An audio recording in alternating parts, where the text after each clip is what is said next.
Welcome to sans കിച്ചണറ്റ്. ഇന്ന് നമ്മൾ ഉണ്ടാക്കുന്നത് ഒരു വ്യത്യസ്ത രുചിയിലുള്ള ഒരു ചിക്കൻ കറിയാണ്. അപ്പോൾ നമുക്ക് പെട്ടെന്ന് തന്നെ കറി ഉണ്ടാക്കാനായിട്ട് തുടങ്ങാം.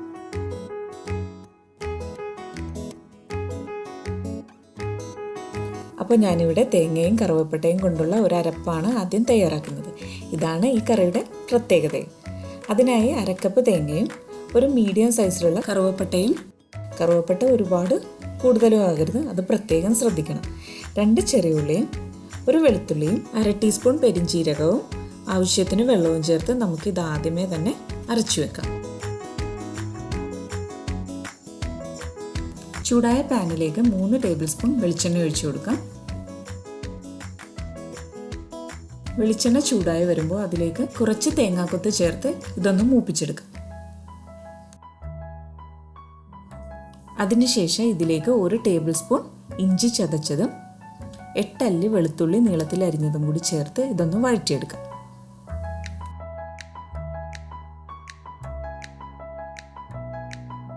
ഇതൊന്ന് ചെറുതായിട്ട് വാടി വരുമ്പോൾ ഇതിലേക്ക് 2 സവാള നീളത്തിൽ അരിഞ്ഞതും കുറച്ച് കറിവേപ്പിലയും 4 പച്ചമുളകും ചേർത്ത് നന്നായിട്ട് വഴറ്റിയെടുക്കാം.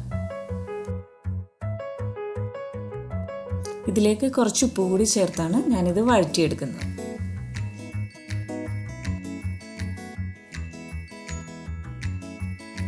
അപ്പോൾ സവാള നന്നായിട്ട് വഴന്നു വന്നിട്ടുണ്ട്. ഇനി നമുക്ക് ഇതിലേക്ക് ആവശ്യമായ മസാലകൾ ചേർത്ത് കൊടുക്കാം. 1/4 ടീസ്പൂൺ മഞ്ഞൾപ്പൊടി, 1 ടേബിൾ സ്പൂൺ കാശ്മീരി മുളക് പൊടി, 1/2 ടേബിൾ സ്പൂൺ മല്ലിപ്പൊടിയും കൂടി ചേർത്ത് ഇതൊന്ന് ഒരല്പനേരം വഴറ്റുക. അതിനുശേഷം ഇതിലേക്ക് 1/2 ടീസ്പൂൺ ഗരം മസാല കൂടി ചേർത്ത് പൊടികളുടെ പച്ചമണം മാറുന്നത് വരെ ഇതൊന്ന് മൂപ്പിച്ചെടുക്കാം.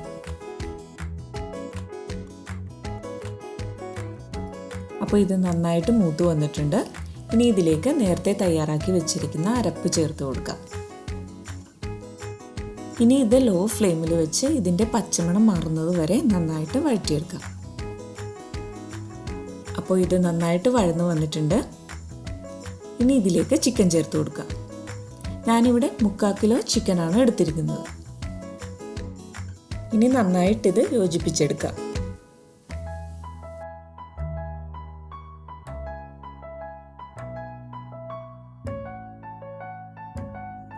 ഇനി ഇതിലേക്ക് 1/2 കപ്പ് ചെറു ചൂടുവെള്ളവും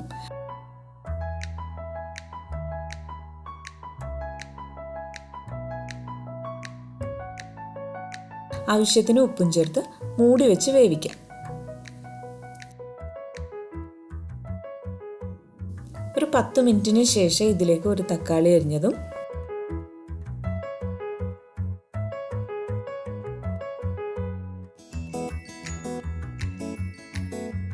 1/4 ടീസ്പൂൺ കുരുമുളക് പൊടിയും ചേർത്ത് ഇതൊരു 5 മുതൽ 8 മിനിറ്റ് വരെ മൂടി വെച്ച് വേവിച്ചെടുക്കാം.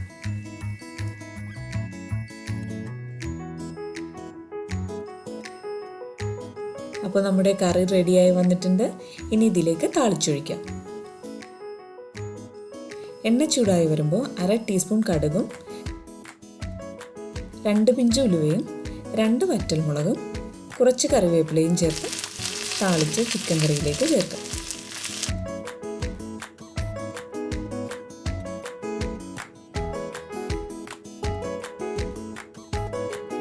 അപ്പോൾ നമ്മുടെ ചിക്കൻ കറി റെഡി ആയിട്ടുണ്ട്.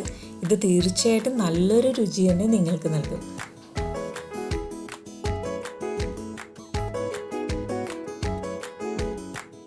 ഇത് അപ്പത്തിൻ്റെ കൂടെയും കപ്പയുടെ കൂടെയും പൊറോട്ടയുടെ കൂടെയൊക്കെ കഴിക്കാൻ പറ്റിയ നല്ലൊരു കറിയാണിത്.